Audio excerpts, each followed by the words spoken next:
kun yayyadadhu Utarka kentane silam bayanadhu Dafte naga kabde gafalina lubbe Marmarsa kongone jora mili dubbe Wadaroke kab Man jechuun boordiin kun secret milkoofteetta. Successful maayilii citiisaa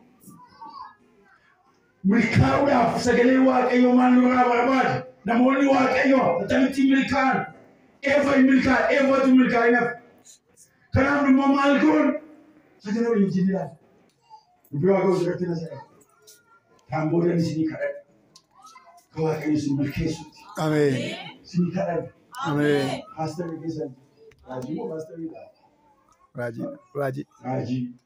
Waaqayyo isinii kennee wajjin isinii kadhadha Amen.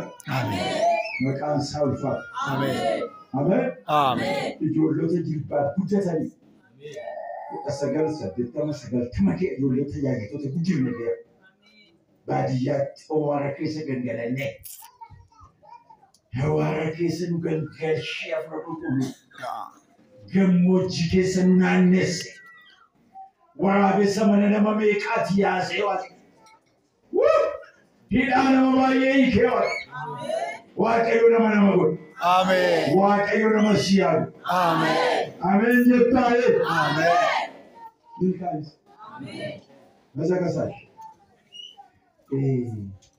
lama hun yeroo ammaa kana bara keessa jiru kana namni baay'ee milkaa'eera yaada raawwachuuttis deemna rakkinama wanni ija waliin wanni suuteedha garuu qonna gara wayii waa akkasii fudhatanii gargaarina baay'ee milkaa'eera tamam berarti dia film kau tu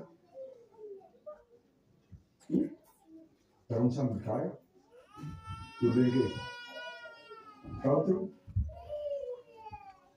kau nama sebab kau tu logo tu nanti bega syariah